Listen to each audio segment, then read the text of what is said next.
Manifesto of the Communist Party by Karl Marx and Friedrich Engels.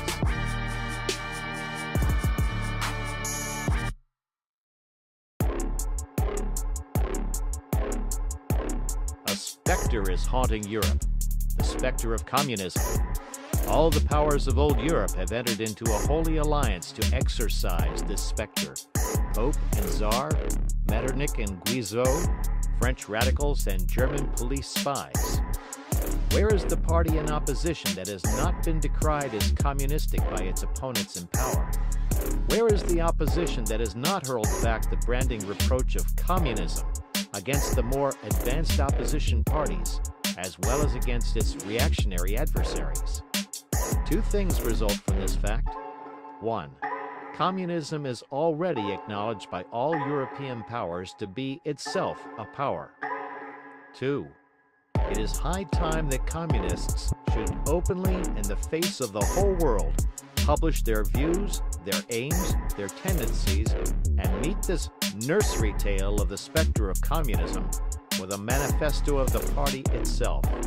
To this end, communists of various nationalities have assembled in London and sketched the following manifesto, to be published in the English, French, German, Italian, Flemish, and Danish languages. Section 1. Bourgeois and Proletarians. The history of all hitherto existing societies is the history of class struggles. Freeman and slave, patrician and plebeian, lord and serf, guildmaster and journeyman. In a word, oppressor and oppressed.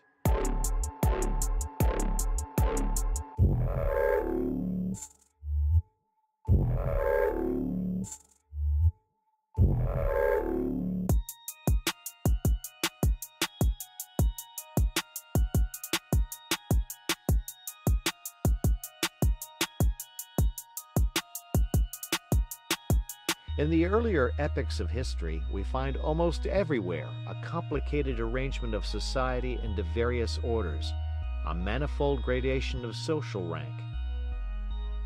In ancient Rome, we have patricians, knights, plebeians, slaves. In the Middle Ages, feudal lords, vassals, guildmasters, journeymen, apprentices, serfs. In almost all of these classes, again, subordinate gradations.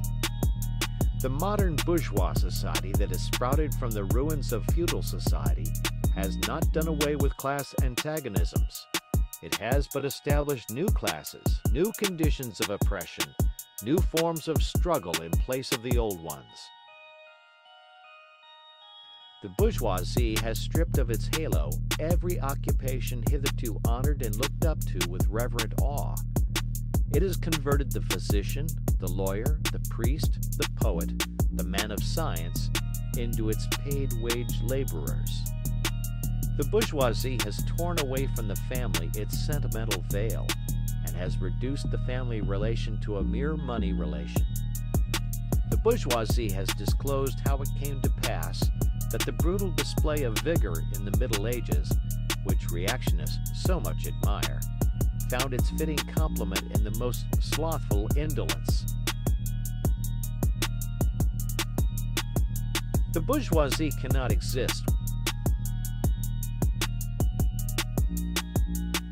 All that is solid melts into air. All that is holy is profaned, and man is at last compelled to face with sober senses his real conditions of life and his relations with his kind.